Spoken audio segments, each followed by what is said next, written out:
Саламатсыздар ма, құрметті оқушылар. Бүгін сіздермен біргелікте мат сабақтың бір нұсқасын талдайтын боламыз. Сабаққа салмайтып сендерге видеоға лайк басыңыздар, пікір жазыңыздар, достарыңызға таратуды ұмытпаңыздар. Егер де тіркелмеген болсаңыздар, тіркелуді ұмытпаңыздар. Ал біз кеттік, бірінші іздейміз. Егер мына x мынандай қандай да белгі, мына. Деме мынандай белгі бар. Деме мына бізде мынаны сұрап жатыр, 10, бір қандай да белгі бар, 11. Демек x-ің орнына біз 10-ды қойып шығамыз, y-дің орнына 11-ді қойып есептейміз, бұл жерде. Осындай міне. Так, мен жаққа жазайын, 10, мына белгі атын білмедім, бірақ соның үшін қандай да белгі білейін. 11 міне. Демек x-ің орнына біз не істейміз? 10-ды қоямыз, y-дің орнына не? 11-ді қойып есептейміз, балалар. Орнына қоямыз не? Жақша ашамыз, 10 плюс 11 көбейтеміз, 11-ге тағымына. Мына y-2 қойып жүрді. Жақшан ішін орнаған кезде бізде 21 болады. 21-ді 11-ге көбейтеміз. Бұдан не шығады? Жауап 231 шығады. Мен көбейіп көзіңізді болады. 11, не бұлай?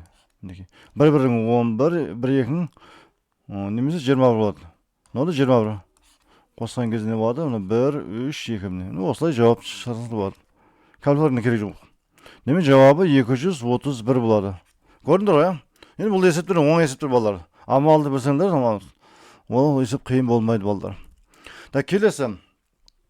5 жұмысшы берілген тапсырманы жоспар бойынша 6 сағатта орындайды. Тапсырманы жоспарлаған уақыттан 3 есе тез орындау үшін тағы қанша жұмысшы қабылдау керек екенін анықтаңыз. Так, бұл кері пропорция балалар. Бұл кері пропорция 6 сыныпта өткен тақырып балалар. Демек, мына жерде қараңыздар 5 жұмысшы дейді. 5 жұмысшы неше сағат орындайды? 6 сағатта орындайды. Міне, 6 сағатта орындайды балалар. Көрдіңдер ғой? Ал енді бізді 3 есе тез деп жатыр. Демек біз 6 сағатта орындаса біз неше 3 есе тез болу үшін 3-ке бөлеміз балалар. Демек енді жоспар нешеде орындауымыз? 2 сағатта орындауымыз керек балалар. Демек орындайтын уақытымыз енді 2 сағат болады балалар. А бізге қанша жұмысшы қажет дейді. Демек 5-ті қосамын x-ға. Себебі 5 жұмысшының жанына тағы жұмысшылар санын қосуымыз керек. Себебі жұмысшылар саны көбейген сайын орындайтын тапсырма азая береді ол жерде. Түсінікті ғой? 5 адам 6 сағат орындаса, енді үстіне жұмысшылар қосса, ол орындайтын уақыт азаяды, 2 сағат азая жатыр. Көрдіңдер ғой? Соның үшін ол не дейді? Бізде аты кері пропорция деп осыны айтады балалар. Да, бізде былай көбейеді мен. 5 пен 6 көбейеді. Және мына орындағымыз 2 көбейеді деген сияқты. Осылай көбейтесіңдер. 5 плюс x көбейтеміз 2-ге, ол тең болады 5 көбейткен 6-ға мына. Сонда ол кері пропорция болды. Ал тура пропорция болса, былай көбейді бұл кезде x болып. А бізде не? Кері пропорция бұл мәтінді. Себебі адам саны көбейген сайын кететін уақыты азаяды деген сияқты. Соның үшін ол кері пропорция болады. Да, жақшан ашамын. 5-ге 2-ні көбейтсең 10 плюс мына x-ға көбейтсең 2x болады, 2x. 5-ге 6-ны көбейтсе қанша болады? 30. Мына 2x тұрады, тең. Да, 10-ны жаққа ауысқан кезде қарама қарсы таңбаға ауысады, плюс болса минус, минус болса плюс деген сияқты. Да, бұдан 2x тең болады. 30-ға 10 асайды, бұзы 20. X тең 20-ны бөлеміз 2-ге. Бұл не болады? 10. Демек 5 адамның қасына не?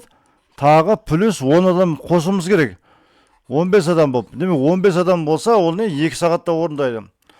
Көрсеңіз де болады, мысалы үшін 5, 6, мына 5-ге 10 адам қостық, 15 болады. Мына 2. Мына 2-ні көбейтсең де 30 шығады балар. 15 2-ні көбейтсең де 30 шығады. Демек, екеуі де бірдей болады деген сияқты. Демек, біздің жауабымыз не болсын да 10 жұмысшы қосамыз, 5 адам. Мынаны белгілемеңдер балар. Ол жалпы 15 болады бізде. Себебі 5 адам бар да, ол алдығында 5 адам бар. Үстіне 10 адам қосып жатырмыз. Бізді сұраға қанша жұмысшы қабылдау керек дейді. 5-інің үстіне тағы қанша қосады деген. Соның үшін шатаспаңдар балалар. Так, келесі.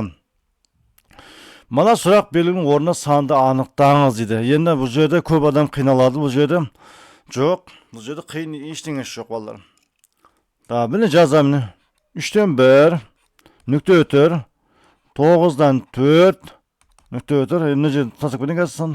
Мына 16, 81, 16. Міне, 16. Мен сұрақ белгім.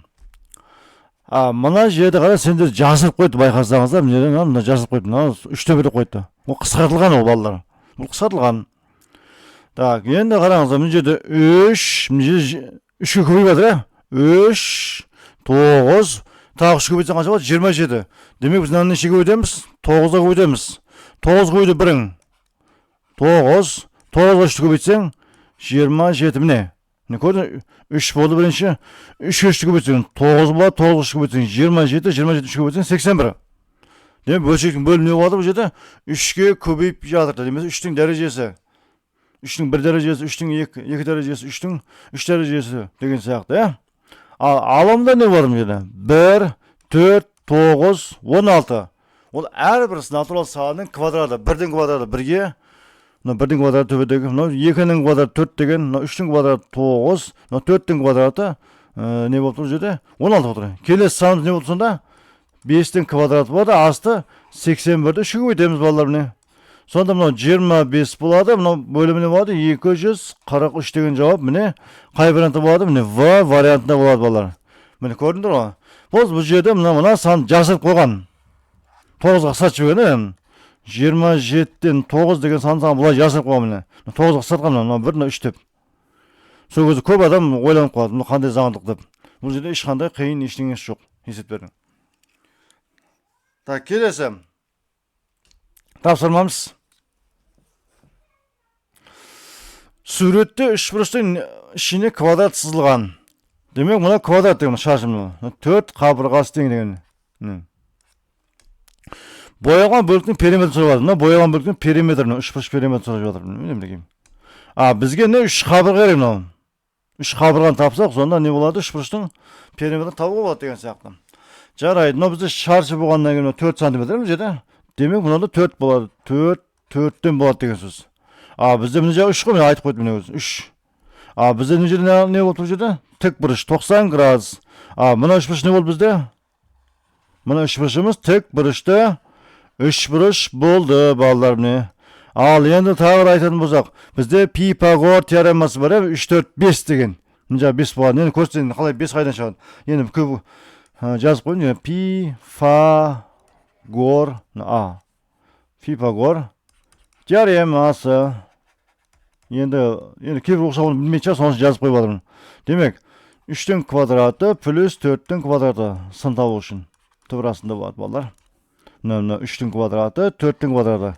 5 қалай шыққан көрсетеміздегі. 3-тің квадраты 9 болады, 4-тің квадраты 16, екеуін қоссақ, түбірасында 25, одан 5 шығады. Міне көрдің ме? 5-тің осы жерден шығады. Енді жалпы 8. Мына жағы 5 болса не шықшы бар? 3 емес пе? 8 алу 5-ің 3 қой. Деме 3 болды. Мына да 3 болады деген сияқты. Мына жағы 5. Міне не? Демек бізде қалға бөл 3 және 4 деген 3 бұрыш шықты міне. Бұл сызып алатын болсақ міне. Мына жағы 3, 4. Ол үшеуін қосамыз балалар. Периметр табу үшін. П 3 бұрыш деп жазамыз. 3 қосу 4. Бұда не болады? 10 деген сан шығады балалар міне. 10 деген сан.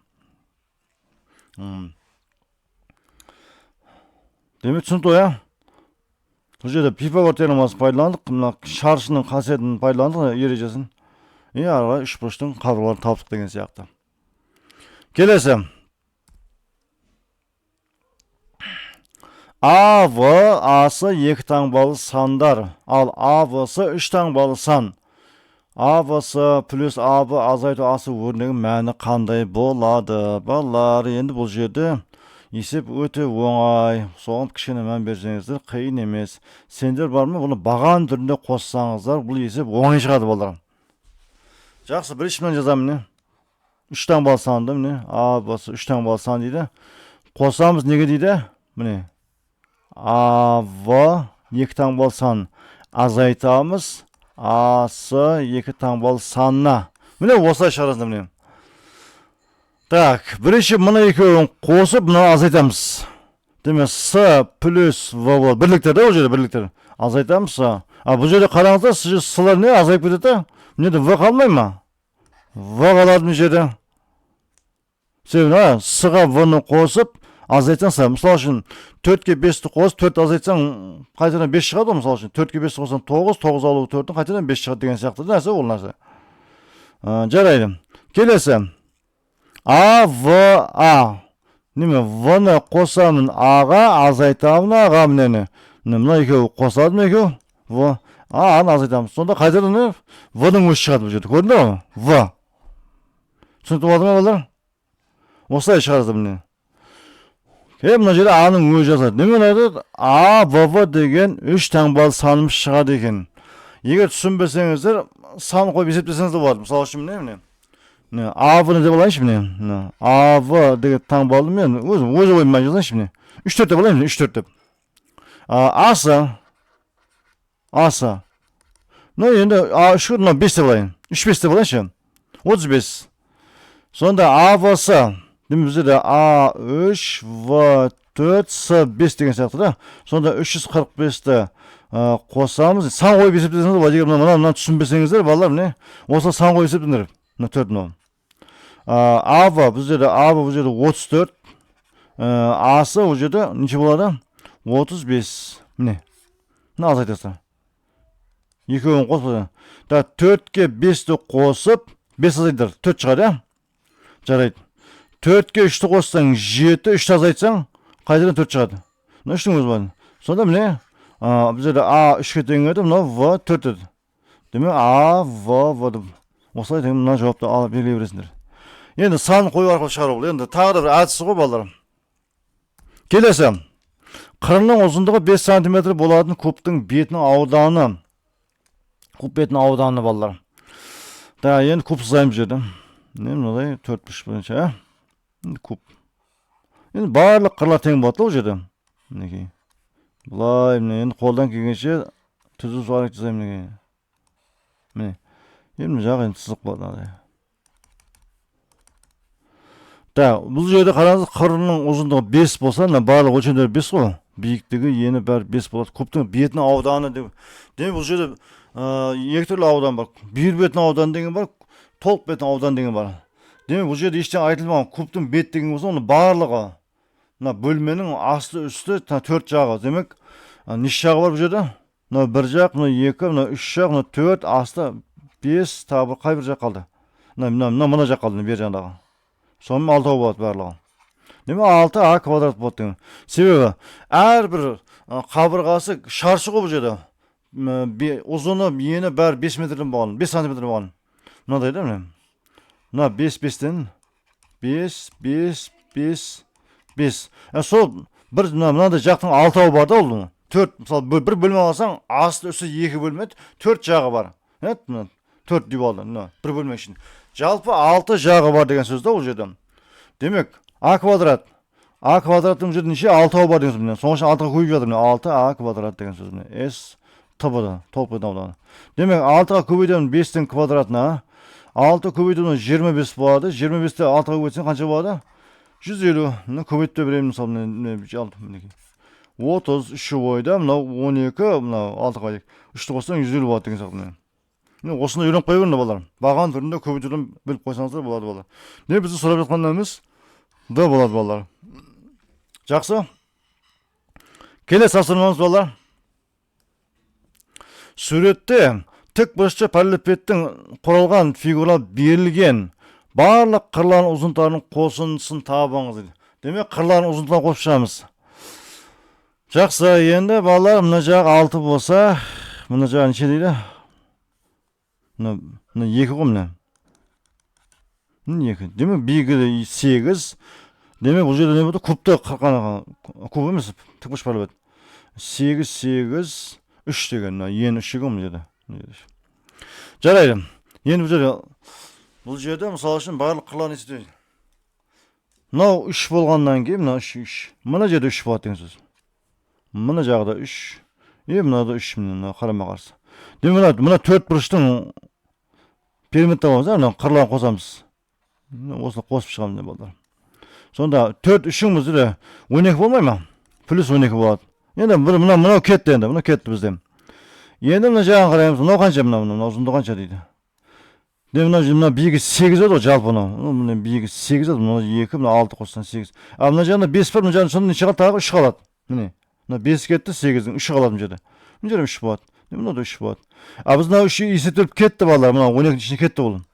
Мына 3, мына 1, 2, 3, мына 3-ін есептейміз. 3-3 қоссақ 9 болады балалар. Осылай кетті, міне түсінікті. Енді Biz mынаны есептеп болдық міне. Мына есептеп болдық. Кетті бұл. Қырларды есептеп алыппыз. Ал енді мына жағы 3 болса, мына жағы 5 қалады балалар. Сен мына жағым 8 ғой, мына 5 мен 3-ті қоссаң 8. Жалпы бұл жағда 8-ге де мына 8. Жақсы, 5 болса, мына да 5 болады балалар. Мына жағы 3 айтып қойдым. Мына астына жазып 3 мына тұрып 3. Өзі 3 міне. Сонда 5, 5, 3. Biz buna şöyle qosamiz. 5, 3, 5. Qo'shsak 5, 5, 3 ul 13 bo'ladi. Plus. Nima ketdi buni bizdan? Endi buna qoldi buni. Buni jaq 5 bo'lsa, buna 5 bo'ladi. Bolalar mana 5 miniki. 5. Buna yeni 3 bo'lib turadi. Tag'i 5, 5, 3 qosamiz. 5, 5, 3 mini. Bu yerda ne bo'ldi da? 13 bo'ladi tag'i. Bu da ketdi. Endi buna jaq var ne? Buna 3 balalar, buna 3. Buna jaqda 3 da balalar ne? Buna 3 bo'lgandan keyin. Bunda 3. 3, 3, 3. Buna 3, 3. 9 bo'ladi bala. Buna eseptirib ketdi balalar aldыңғы. Sonda biz buna 3 esepteymiz. Buna 2-nji 3 esepteymiz. Buna 3-nji esepteymiz. 3-nji. O 9 bo'ladi. Plus. De buna da ketdi endi. Endi qadına 2, 2, buna jagım 2, buna jagı 3 balalar. Os şöyle qosamız balalar ne? 2, 2, 3 qossak 7 mi? Mineki 7. Demek mana bir jagı ketdi buna jagıdan. Endi mana jagına keldik biz 5 balalar 5. Mana da 5 balalar. Buna 3 eseptilmeydi. Mana jagı 3 esepteymiz. Mana 3, 5, mana jede 5, 3. Os şöyle qosamız. Buna eseptilip ketdi aldыңғыдан. Sonra 5, 5, 3 tagı 13 bo'ladi balalar. Ne mana jagı ketdi? 20'de 6 var. Buna 6, buna 6 var bolu. Buna 2 3'ümüz eseptilip ketdi aldыңғыда. Sonra biz 6 qaldın qosamız. Sonra ne oldu? 12 болады. Mine, осы сандан бәрін қосып шығатын болсақ, барлық қырлардың ұзындығының қосындысы шығады балалар бұл жерде. Барлық ұзындықтары. Түсінікті болады ғой балалар. Енді мұны қателеспеу үшін калькулятормен қосып шығайын балалар. Шатаспау үшін. Нақты сенімді болу үшін. Демек 12-ні қосамын 9-ға. Қосамын 13, қосу 13 тағы да. Қосу 9, қосу 7, плюс 13, плюс 12. Демек жалпы 88 деген сан шығады деген балалар. Бұл жерде 88. Мінекей 88. Бұл жауап не Д вариантында бар балалар не. Көрдіңдер ғой, осылай шатаспаңдар ба. Ана қабырғаны есептеген кезде шатаспаңдар балалар. Негізі барлығы бір таң болса, есептеу оңай болады балалар. Келесі. Жақсы. Гүлнар, кестеде 4 адамның жастарының қосындысы 2-2-ден жұптастыра қосқанда нәтижелер көрсетілген. Жасы үлкенімен ең кішісін табын дейді. Бұл жерде қай адамның, қай неме дейді? Адам аты ғой, Айгүл, Гүлнар, Жоламан, Сәуле. Осылардың қайсысы үлкен еңі? Осылардың ішінде ең кішісі қайсысы? Соны сұрап жатыр болам. Жақсы. Бұл жерде Гүлнар деген бар бұл жеріне. Мен Гүлнар дегенде мен X деп білейін. Гүлнар. X деп алайын. Және Айгүл деген бар. Айгүл. Оны Y деп белгілеймін. Әрпі белгілеген дұрыс болады енді, есепте оңай болу үшін. Жоламан. Жоламан. Бұны Z деп белгілеймін. Сәулені. Бұны кәдім К деп белгілейшім. Міне осы төрден. Жақсы. Гүлнар, мен Айгүлдің қосынысы міне. Гүлнар Айгүл X қой. Гүлнар X, Айгүл Y. Қоссам бұны 82-ні береді. Енді Гүлнар мен Жоламан. Гүлнар мен Жоламан. Бізде Z қой. X плюс Z. Ол 99-ға тең міне. Мен Айнұр Гүлнар 82-ні алдым. 99-ды алдым. Жоламан қос. Енді Сәулемен қосамын. X плюс K. Ол 88. Енді Гүлнар кетті X-тің бәрі. Енді біз не есептейміз? Айгүл мен Жоламан.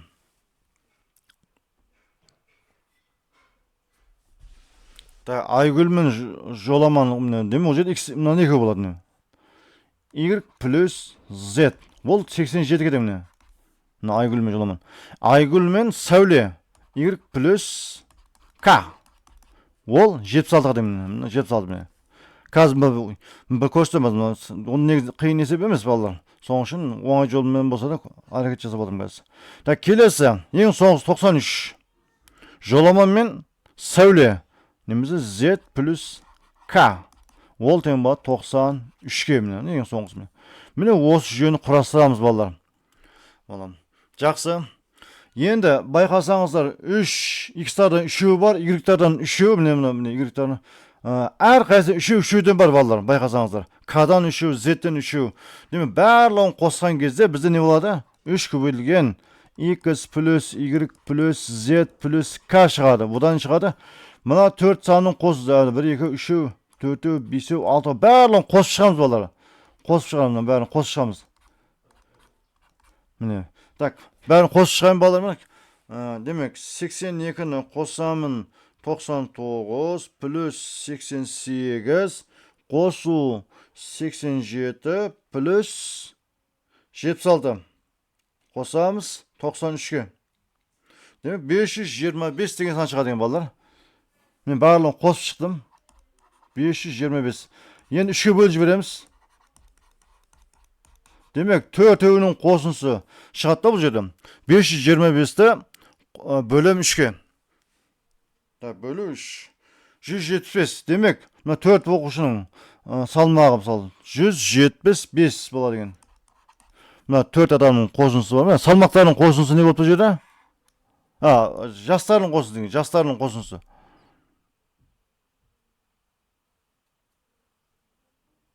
Жастардың қосы 175. 4 адамның жасы. Бұл жерде жас деген салмақ емес екен. Ал енді бұл мына жерде қарасаңыздар, мына жартынан бөліп қоямын, мына жерде бөліп аламыз. Мінекей. Біз мына үшеуін қосамыз. Мына үшеуін қосып жібереміз. Сонда мына үшеуін қазір тауып аламыз lazım, орнына қойып. Қараңыздар. X, 3x бола ма балалар? 3x емес пе? Мақұл, бүйте салайын онда. Түсінбей қалып жүресіңдер. Мына үшеуін. Бұлай шығарсақ болады. Мына үшеуін қосамын, барлық үшеуін қосамын. Сонда x-тар үшеу емес пе? 1, x қосу 3. Енді қалғандар бір өдеміне. Плюс y, плюс z, плюс k. Ол неге тең бізде? 82, 99, 88 қосып шығармын. Мына үшеуін қосамын. 82-ні, 99-ды, 88 қосамын. Қазір қосайын. 82 плюс 99 плюс 88. Бұл жерде не болды? 269 шығады. Бізде мына үшеуін қосып берілген ғой бізде. Міне 175 бар балдар міне. Мына үшеуін қосып 175. Мына азайтып жіберіңіз. Мына екеуін қосып бізде 2x болады балдар. 2x тең болады. 269-ды азайтамын. Мына 4-інің қосынысы міне 175 еді. Мына жақ ауысқаннан кейін минус болып еді. Мінекей. 2x тең болады. 269 азайтамыз 175-ке. 94 болады екен балалар. 94. Так. 94. X тең 2-ке бөліп жібереміз. 94 жасы неге тең? 47 болады. Демек біз Гүлнардың жасы 47-де. Мына 47 мына Гүлнардың жасы 47 ме? 47. Ол деген қалған адамların санын табамыз. Біз міне мына жерде Айгүлдің жасы да? Y тең. Мынау 42 дегеніміз 47. Ол Гүлнардың жасы. 82 азайтып жіберсек болды. 82 алынған 47. Бұда не шығады? Айгүлдің жасы шығады. Демек азайтамын 82-ні. Демек 35 жаста екен Айнұр. 35 жаста. Айнұрдың жасы мынау. Келесі.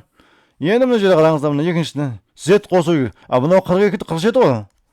Демек Z дегеніміз ол жоламаның жасы. 99-ға азайтамыз 47-ні. Демек жоламаның жасы нешеде болады? 52-де болады екен балалар. Міне. Таптық. Келесі. Міне үшінші міне K.